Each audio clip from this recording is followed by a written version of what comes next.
আসসালামু আলাইকুম প্রিয় ভিউয়ার্স, পাখির বাসার মূল্য 5 লক্ষ টাকা হয় কিভাবে? তো আজকের এপিসোডে জানবো এই সম্বন্ধে।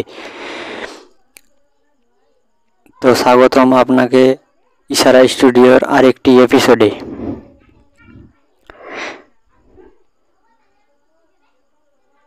সুইফটলেট নামক পাখিটির একটি বাসা তৈরি করতে প্রায় 30 দিন সময় লাগে। সুইফটলেটের লালা বাতাসের সংস্পর্শে আসতেই সাদা রঙের কঠিন পদার্থে রূপ নেয়। এই বাসাগুলো শুধু পাখির কাছে মহামূল্যবান নয়, প্রায় 500 বছর ধরে মানুষ সুইফটলেটের বাসা সংগ্রহ করে আসছে। বাসা সংগ্রহ করা খুবই বিপজ্জনক কাজ। বিশেষ কোনো প্রকার নিরাপত্তা সরঞ্জাম ছাড়াই এরা প্রায় 200 ফুট উপরে উঠে যায়।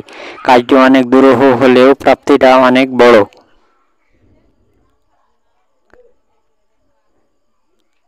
সাদা রঙের এই পাখির বাসা বার্ড নেস্ট স্যুপ এর প্রধান কাঁচামাল।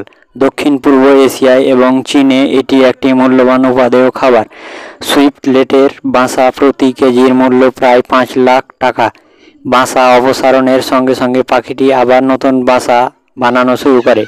এর ফলে পরিকল্পিতভাবে বাসা সংগ্রহ করলে সুইফটলেটরা তা কাটিয়ে উঠতে সক্ষম, কারণ এরা বিগত 5 বছর ধরে সফলতার সঙ্গে এ কাজ করে আসছে।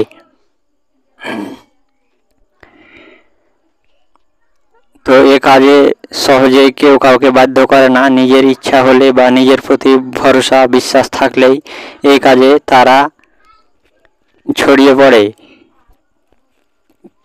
কারণ এই কাজটি অনেক বিপজ্জনক। তো আজ এ পর্যন্ত। ভিডিওটি ভালো লাগলে লাইক, কমেন্ট, শেয়ার ও সাবস্ক্রাইব করবেন।